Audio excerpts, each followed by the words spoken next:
Well, I dug my old 327 out of the corner while I had some time.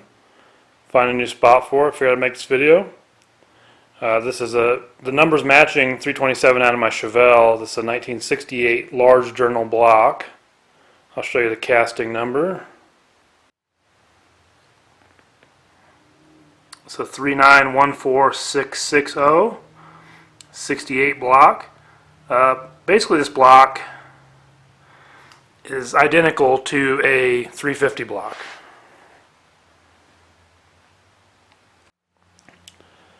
This, like I said, it's identical to a 350 block. It's a large journal block. You could slap a 350 crank in this and have a 350. So there's nothing real special about these 68 or 69 327 blocks. As you see, they no longer have the front oil tube cast in, which doesn't matter. You can still run the intake with the oil tube if you like. 68 was the last year that you would have had that intake, and I've got a few of them sitting around here. But anyway, no road draft tube either. This engine had a PCV valve and a breather in the valve cover, just like a modern era, and by modern I mean 70s era 350 block. If you've ever looked at a small journal 327 or 283, you'll notice there's some differences behind the timing cover here. It doesn't have the big thread-in plugs that the small journal blocks had.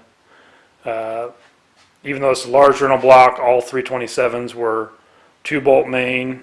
You could certainly build one with a 350 block, like an 010 block, which I might be doing in the future, but this is 2-bolt main.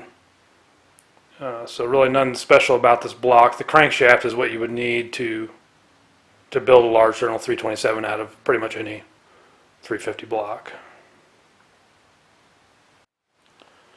Here's the underside of the block, the main caps.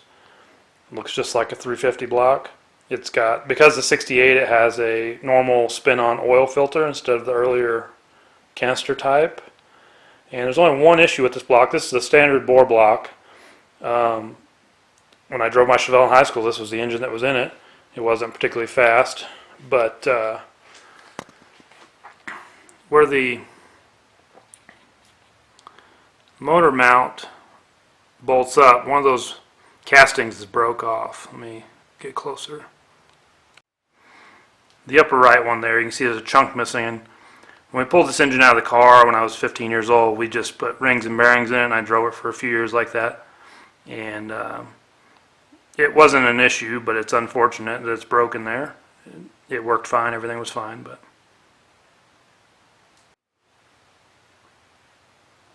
anyway, I just had to move this thing anyway. I figured I'd make a quick video. Nothing special. 68 large journal 327 block. And realistically, it's probably just going to sit in the corner because it's a numbers matching block for my car, and I'd rather beat on something else if I blow it up. So this will probably just sit in the corner unless I need a spare.